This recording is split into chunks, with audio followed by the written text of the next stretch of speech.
So এই ম্যাচটা না মোহনবাগান ফ্যানেদের কাছে খুব প্রেসারের ম্যাচ ছিল। I know very much. কি যে মানে রিদিমটাতে মোহনবাগান চলছিল, যে ধরনের আপস অ্যান্ড ডাউনস হঠাৎ করে এসে গেছিলো, তো সেখানে দাঁড়িয়ে এই ম্যাচটা ভীষণ একটা প্রেসারের ম্যাচ ছিল। কারণ এই ম্যাচটা থেকে যদি পজিটিভ সব কিছু হয়ে যেত, তাহলে কিন্তু পরবর্তী ম্যাচগুলো ভালো হতে পারে, এরকম একটা সবার মনের মধ্যে আশা ছিল। ন্যাচারালি সেটাই হয়েছে। পজিটিভনেস নিয়েই আজকে হোসে মলিনা তিনি পুরো মোহনবাগান টিম নিয়ে মাঠ ছেড়েছেন। লিস্টন কোলাসোর একটা অসাধারণ গোল, একটা গোলাজো আমরা দেখেছি। বিউটিফুল একটা ফিনিশ, বক্সের বাইরে থেকে অ্যাকুরেট একটা ফিনিশ। এবং লিস্টন অ্যাকচুয়ালি যে জন্য পরিচিত এই ধরনের লং রেঞ্জের শট থেকে কনভার্ট করার জন্য বা গোলকিপারকে প্রেশারের মধ্যে ফেলার জন্য, সেটা লিস্টন আজকে করতে পেরেছে। অনেক দিন পর লিস্টনের পা থেকে গোল এলো। লিস্টনকে নিয়ে প্রচুর সমালোচনা হয়েছে, আমরা করেছি, কথা বলেছি, এই নিয়ে বলতে কোথাও প্রবলেম নেই। আজকের ম্যাচটা নিয়েও অনেক কথা বলার রয়েছে। 3 পয়েন্ট, একটা অসাধারণ গোল, লিগ টেবিলের টপে থেকে যাওয়া, থাকতো তো ডেফিনেটলি, যায় রেজাল্ট হতো না কেন ম্যাচের।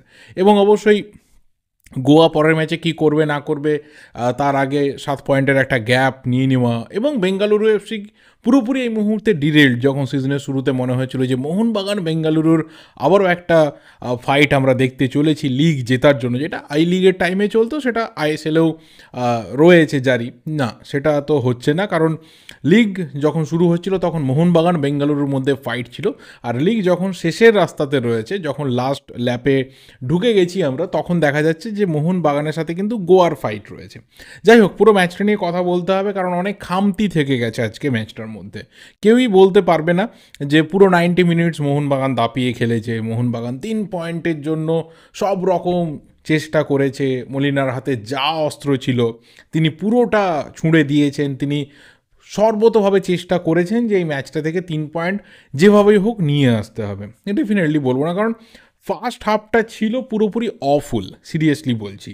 দুটো টিম ন্যাচারালি এই একটা রেসারেসিতে নেমেছিল যে কি কতটা ভালো কে খারাপ, এই সরি, কতটা খারাপ কেউ খেলতে পারে, ভালো বলতে যাচ্ছিলাম, কে কতটা খারাপ খেলতে পারে, এই একটা জিনিস দেখানোর ছিল যে আমি কত খারাপ খেলতে পারবো এটা, না তুমি কত খারাপ খেলতে পারবে এটা। যেখানে আমরা পাস যা দেখছিলাম, সেটা দেখে মনেই হচ্ছিল না যে দুটো টপ টিমের খেলা হচ্ছে। এত পরিমাণে মিস পাস এবং ইম্পর্ট্যান্ট কিছু প্লেয়ার এই ধরনের মিস পাস করছে। আননেসেসারি ফাউল হচ্ছিল, অফ দ্য বল অনেক বেশি ফাউল হয়ে যাচ্ছিল। মানে মিনিটে মিনিটে প্লেয়ারদের মধ্যে লেগেই যাচ্ছিল টুকটাক। এবং যেখানে রাহুল কুমার গুপ্তার মতো রেফারি, সেখানে প্লেয়ারদেরকে একটু সাবধানে থাকা দরকার। যদিও তারা আজকে অনেক ডিসিশনস নিয়ে প্রশ্ন উঠবে, সেটাকে অন্য পাশে সরিয়ে রেখে যদি ম্যাচে ফোকাস করা যায়, তাহলে দেখা যাবে যে ফার্স্ট হাফটা ভীষণভাবে ম্যাডমেডে ছিল। যদিও ফার্স্ট হাফে যেটা সব থেকে ভালো জিনিস হয়েছে, সেটা হচ্ছে দীপেন্দুর একটা অসাধারণ ডিফেন্স আমরা দেখেছিলাম, যেখানে প্রায় বলা চলে যে নাওরেম কিন্তু বেরিয়ে চলেই গেছিলো, যে জায়গা থেকেও একটা ফাইন ট্যাকেল করলো। কেউ দেখলে বলবে না যে Dipendu long time game time পায়নি। অনেক দিন হয়ে গেল দীপেন্দু কোনো গেম টাইম পায়নি, মাঠে নেমেছে এবং সরাসরি একটা ভালো পারফরমেন্স ছুঁড়ে দিয়েছে। এবং মলিনা এবার মনে হয় ভাববেন যে ডিফেন্স লাইনটাকে প্রতি ম্যাচে একই রেখে ডিফেন্ডারদের ওপর অনেক বেশি প্রেসার ক্রিয়েট করার থেকে তিনি একটু রোটেশন করবেন কিনা, এই ছেলেগুলোকে একটু চান্স দেবেন কিনা। আর যেটা দ্বিতীয় একটা ভালো মুভমেন্ট তৈরি হয়েছিল, সেটা হচ্ছে সুনীল ছেত্রীর একটা অসাধারণ মুভমেন্ট। এবং জাস্ট হালকার জন্য সুনীল ছেত্রী বলটা 3 কাঠিতে রাখতে পারেন, মানে অন টার্গেটে রাখতে পারেনি। অন টার্গেটে থাকলে কি হতো, কাইত চ্যালেঞ্জের মুখে পড়তো না গোল হতো, সেটা অন্য ব্যাপার, কিন্তু অন টার্গেটে রাখতে পারেনি। তো এটা দুটো মুভমেন্ট ছিল, দুটো ভালো মুভমেন্ট। বাকি মোটামুটি দুটো টিম নিজেদের মধ্যে কম্পিটিশনে ছিল যে কে কত খারাপ খেলতে পারে। সেকেন্ড হাফে ন্যাচারালি দুটো টিমেরই যে তাগিদটা থাকতো যে যেভাবেই হোক এবার 3 পয়েন্ট আর্ন করতে হবে। যুবভারতীতে এসে এই সিজনে এখনও অবধি মোহনবাগানের বিরুদ্ধে কোনো টিমই জিততে পারেনি। মোহনবাগান ঘরের মাঠে আনবিটিন, এবং জাস্ট একটা ম্যাচই ড্র হয়েছিল, একদম সেই প্রথম ম্যাচটা মুম্বাই সিটির বিরুদ্ধে, সেটাও একদম প্রচুর গোলের ম্যাচ হয়েছিল। তারপর থেকে মোহনবাগান ঘরের মাঠে একটা ম্যাচও হারেনি, প্রত্যেকটা ম্যাচই মোহনবাগান জিতেছে। তো কোথাও যুবভারতীতে মোহনবাগানকে হারানোটা, ইভেন মোহনবাগানের সাথে ড্র করাটাও যে কোনো টিমের কাছে একটা বিরাট বড় প্রেশার। এবং সেটা বেঙ্গালুরু এফসি বুঝতে পারছিল, কারণ প্রচুর মিস করেছে। আজকে যদি বল পজিশনের স্ট্যাটিস্টিক্স দেখা হয়, তাহলে দেখা যাবে যে মোহনবাগানের থেকে প্রচুর বেশি বল কিন্তু বেঙ্গালুরুর পায়ে ছিল, এটা ঠিক কথা। কিন্তু ম্যাক্সিমাম সময়ে ফাইনাল থার্ডে আসার আগে সেই বল পজিশন কিন্তু লস হয়েছে। এবার এই ক্ষেত্রে মোহনবাগান ডিফেন্স বা গোলকিপার কি খুব একটা চাপের মুখে পড়েনি? ডেফিনেটলি পড়েছে, কারণ প্রচুর বল সেভ করতে হয়েছে ভিসাল কৈতকে, ডিফেন্সকে অনেক বল ক্লিয়ার করতে হয়েছে, অনেক ডেঞ্জারাস অ্যাটাক তৈরি হয়ে যাচ্ছিল, যেটা মোহনবাগানের ক্ষেত্রে হয়নি। আমি বলবো কেন এই ধরনের খেলা বা কেন এই ধরনের পারফরমেন্স, এটা নিয়ে আসছি পরে। কিন্তু বেঙ্গালুরু অ্যাকচুয়ালি কোথায় ম্যাচটাকে লস করলো, আমি যদি মেন পয়েন্টে বলি তাহলে সেটা হচ্ছে যে আলটিমেট কিছু কিছু ক্ষেত্রে ম্যাক্সিমাম যা বল যাচ্ছিল, যা কিছু মাঠে বল তৈরি হচ্ছিল, সেটা এসে ফিনিশ হচ্ছিল কিন্তু রায়ান উইলিয়ামসের পায়ে, এবং কোথাও মনে হচ্ছিল যে he is the main man, যাকে অ্যাকচুয়ালি রেখে বেঙ্গালুরু খেলাটা খেলতে চাইছে। মানে পুরো অ্যাটাকটা তৈরি করবে রায়ান উইলিয়ামস, পুরো ফিনিশটাও করবে রায়ান উইলিয়ামস, এবং পুরো খেলাটা রায়ান উইলিয়ামসের মাধ্যমেই বেঙ্গালুরু খেলতে চাইছিল, এবং সেটাই কোথাও বেঙ্গালুরুর জন্য একটা বিরাট বড় প্রবলেম হয়ে যায়, যেখানে বাকিদের করার মতো খুব একটা কিছু ছিল না, এবং সেটা মোহনবাগানের জন্য একটু অ্যাডভান্টেজ হয়ে যায়। এবার মোহনবাগান অবভিয়াসলি আজকে 3 পয়েন্ট পেয়েছে, একটা অসাধারণ গোল হয়েছে যে জায়গা থেকে ফিনিশটা হয়েছে। আমার বা অন্য কারোর বলতে লাগবে না যে এটা ঠিক কতটা ভ্যালুয়েবল একটা ফিনিশ, কত ভ্যালুয়েবল এই 3 পয়েন্ট, কিন্তু তারপরেও কেন খামতিগুলো থেকে যাচ্ছে তার কয়েকটা আমি ধরে ধরে পয়েন্টের কথা বলবো। নাম্বার 1 যে জিনিসটা মোহনবাগানের খেলার মধ্যে দেখা গেছে, দেখো অবশ্যই তোমার বল পজিশন কম রয়েছে, ডাজন্ট ম্যাটার, কারণ end of the day position doesn't matter, point matter করবে, গোল ম্যাটার করবে, সেটা মোহনবাগান পেয়েছে। কিন্তু এই গোলটাকে আমি যদি অমিট করি, যে এই গোলটা বাদে মোহনবাগানের অ্যাটাকে কি ছিল, তাহলে দেখব যে একটা বিগ চান্স কিন্তু মোহনবাগান ক্রিয়েট করতে পারেনি। একটা এরকম কোনো চান্সই ক্রিয়েট হয়নি, সেটা বক্সের ভেতরে হোক, বাইরে হোক, সেট পিস থেকে হোক, কর্নার থেকে হোক, যেখান থেকে হোক, যে সেখানে মনে হচ্ছে যে এটা প্রায় গোল হতে হতে রয়ে গেল। এটা গোল হতে পারতো 90%, এটা গোলের দিকে ছিল, 10% এটা ব্যাড লাকে বেরিয়ে গেল না, এরকম কিন্তু ছিল না এরকম।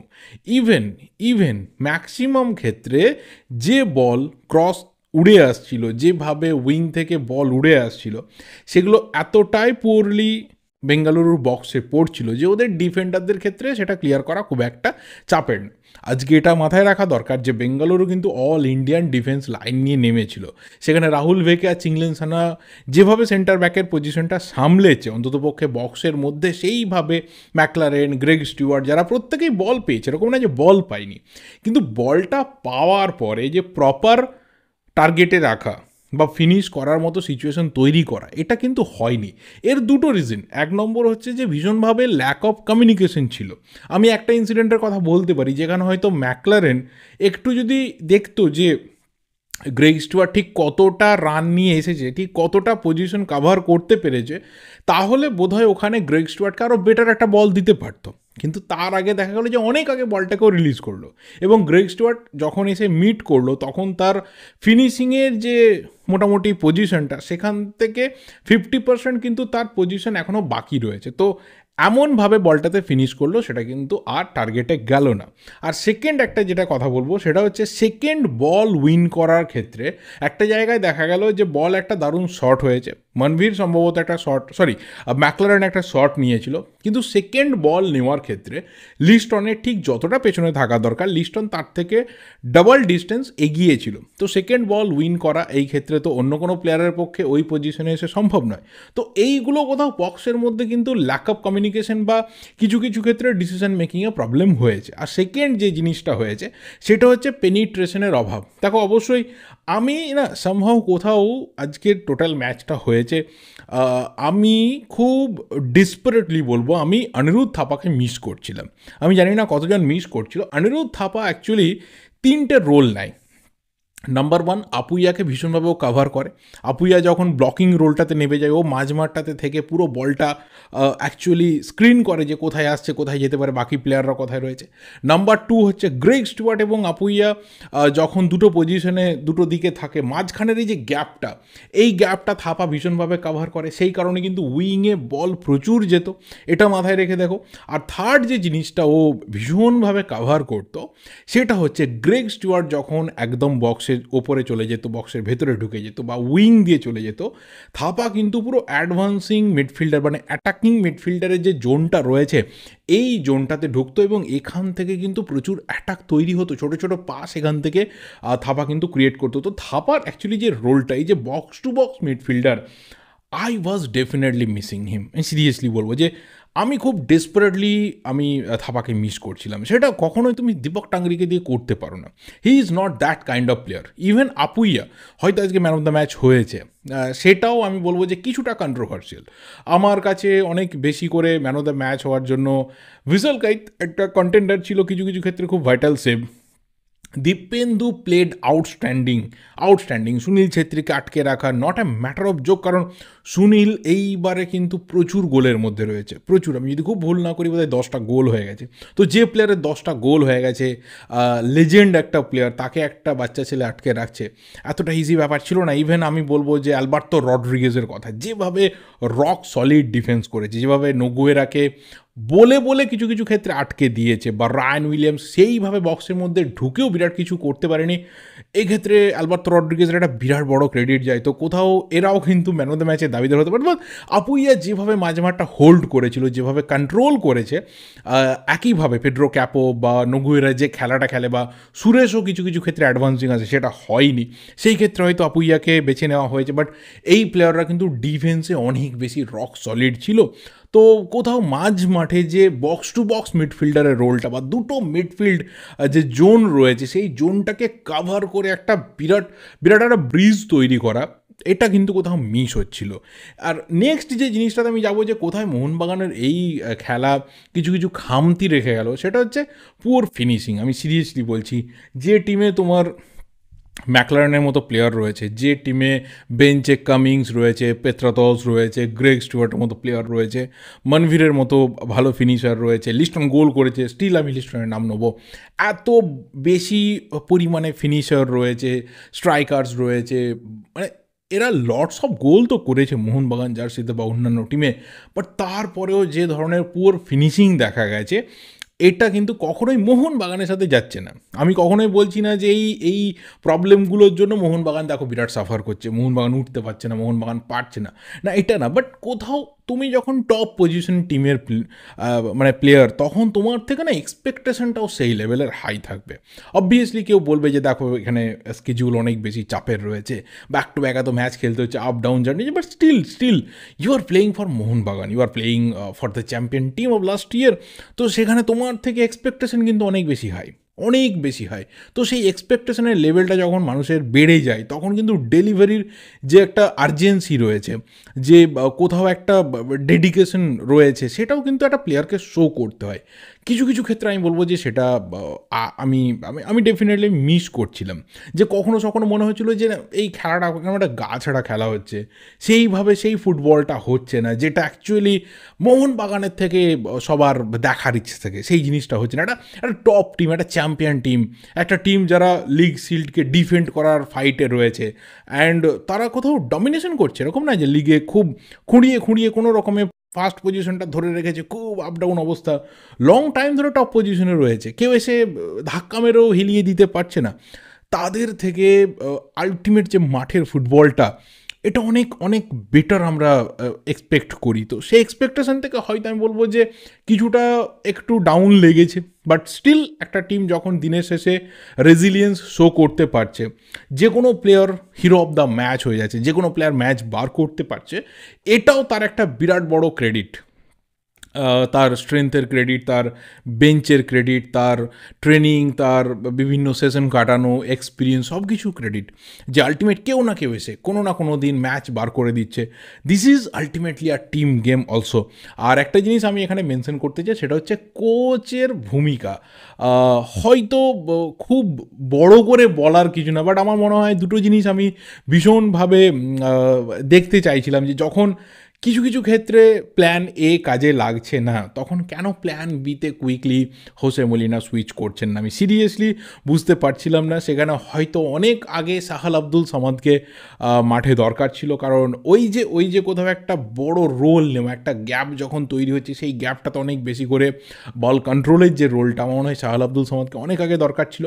অনেক আগে জেমি ম্যাকলারেনকে তুলে নেওয়া দরকার ছিল, জেসন কামিংসকে দরকার ছিল উইথ গ্রেগ স্টুয়ার্ট। আমার মনে হয় এই কম্বিনেশনটা অনেক হিট হতে পারতো আজকের ম্যাচেও, কারণ কামিংস কখনো কখনো হয় যে কোয়ার্টার চান্স রয়েছে, তাকে কিন্তু ফুল চান্সে কনভার্ট করে ও গোল করে, ওর মধ্যে সেই ক্যাপাবিলিটিস রয়েছে। এবং তোমার টিমে যখন গ্রেগ স্টুয়ার্টের মধ্যে এত ভালো একজন পাসার রয়েছে, যে কোথাও যার পেরিফেরিয়াল মানে ভিশনটা কিন্তু খুব হাই, একটা বল মনে করে দেখো যেটা লিস্টন কোলাসোকে দিয়েছিল, লিস্টনের সাথে তোমার নিখিল পূজারির একটা ভালো রকম ধাক্কাধাক্কি হওয়ার পর নিখিল পূজারি বলটা উইন করলো, বাট তার আগে যে পেরিফেরিয়াল ভিশন থেকে গ্রেগ স্টুয়ার্ট বলটা বাড়িয়েছিল, দ্যাট ওয়াজ ট্রুলি অসম। তো এই ধরনের কিছু বল হয়তো যদি কামিংস আরও বেশি গেম মিনিটস পেতে পারতো, যদি গ্রেগ স্টুয়ার্টের সাথে কম্বিনেশনটা ভালো হতে পারতো, তাহলে আমার মনে হয় যে এই গোলটার জন্য এতক্ষণ ওয়েট করতে হতো না, আরও আগে কিন্তু গোলটা হতে পারতো। ম্যাকলারেনকে দেখে সিরিয়াসলি আমার খুব ইমপ্রেসিভ তো লাগছে না, কিছু কিছু ম্যাচে হয়তো ভালো খেলেছে, গোল করেছে, বাট স্টিল এতটা টাকা দিয়ে নিয়ে আসা এই সিজনে মোহনবাগানের ক্ষেত্রে হিট হলো না। জানি না পরবর্তী ম্যাচগুলোতে ম্যাকলারেন ঠিক কতটা জ্বলে উঠবে, কতটা মোহনবাগানকে হেল্প করবে, বাট এর থেকে অনেক কম টাকাতে ভালো প্লেয়ার হয়তো পাওয়া যায়। তো সেটা মোহনবাগান ম্যানেজমেন্ট বুঝবে যে এই প্লেয়ার যার এত হাইপ রয়েছে, এত এক্সপেকটেশন রয়েছে, এত চার্জেস রয়েছে, তার থেকে আরও অনেক কম চার্জেসের প্লেয়ার, অনেক কম স্যালারিড প্লেয়ার, তারা কিন্তু টিমকে অনেক বেটার কিছু দিতে পারে। সেটা এর আগে মোহনবাগানে হয়েছে, এরকম না যে হয়নি।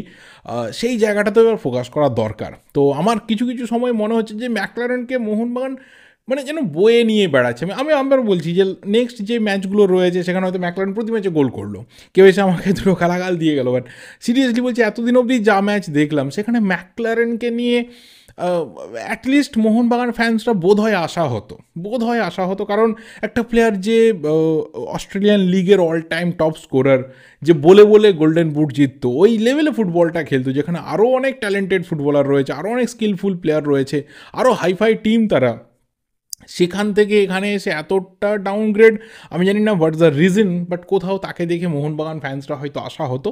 তবে হ্যাঁ, আরও বেটার ম্যাকলারেন হয়তো খেলবে, তার মধ্যে সেই কোয়ালিটি রয়েছে, কিন্তু পারছে না এখন অবধি খেলতে সেটা। তবে যাই হোক, আমি বলবো যে at the end of the day যতই তোমার খামতি থাকুক না কেন, নেগেটিভিটি থাকুক না কেন, কিছু কিছু ক্ষেত্রে সার্টেন প্রবলেমস থাকুক না কেন, তুমি 3 পয়েন্ট আর্ন করতে পারছো, তুমি সে রেজিলিয়েন্স শো করতে পারছো, তুমি একটা অসাধারণ গোল করতে পারছো, অ্যান্ড এটাই সবথেকে বেশি ম্যাটার করে। তো এটাই সবথেকে বেশি ম্যাটার করে, যেটা অনেক টিমই করতে পারে না। তারা পারফরমেন্স করতে থাকে, বাট সেই গোলটা বা সেই পয়েন্ট নিয়ে আসাটা, সেই রেজিলিয়েন্সটাকে শো করতে পারে, অনেকেই করতে পারে না, সেটা মোহনবাগান করতে পারছে। লিগ ফাইটটা আস্তে আস্তে মোহনবাগান ভার্সেস গোয়া হয়ে যাচ্ছে। গোয়ার নেক্সট ম্যাচটার দিকে সবাই তাকিয়ে থাকবে। গোয়া বহুদিন হারেনি, বহু মাস হয়ে গেল গোয়া হারেনি।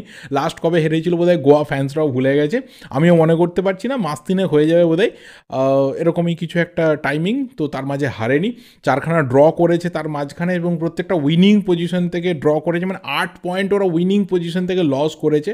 না হলে কিন্তু মোহনবাগানের একদম মানে কোলে পিঠে এই মুহূর্তে গোয়া থাকতো, কিছুটা যে ডিস্টেন্স রয়েছে সেটা আরও কম হতে পারতো বা সমানে যেতে পারতো। তো গোয়া একটা বিরাট বড় ফ্যাক্টর সামনের দিকে মোহনবাগানের চ্যাম্পিয়ন হওয়ার ক্ষেত্রে। আরও বেটার পারফরমেন্স মোহনবাগানের থেকে আমরা এক্সপেক্ট করছি, আরও বেশি করে ডমিনেশন এক্সপেক্ট করছি, আরও বড় বিগ চান্স ম্যাচের মধ্যে ক্রিয়েশনের এক্সপেকটেশন থাকছে। দেখা যাক পরবর্তী ম্যাচটা ডার্বি রয়েছে মোহামেডান স্পোর্টিংয়ের সাথে 1 ফেব্রুয়ারি। ডেফিনেটলি সেই ম্যাচেও কিন্তু মোহনবাগান এই পারফরমেন্স করে গ্যাপটা আরও বাড়িয়ে নেবে, এইটুকু আশা রেখে আজকের এই ভিডিও শেষ করলাম। ভিডিওটা ভালো লাগলে লাইক করো, শেয়ার করো, তোমাদের যা যা ওপিনিয়ন্স রয়েছে রিগার্ডিং দিস ম্যাচ অবশ্যই কমেন্ট করে জানাতে থাকো। দেখা হবে পরের ভিডিওতে। Till then subscribe the channel যদি নতুন হয়ে থাকো। Thank you, goodbye and good night.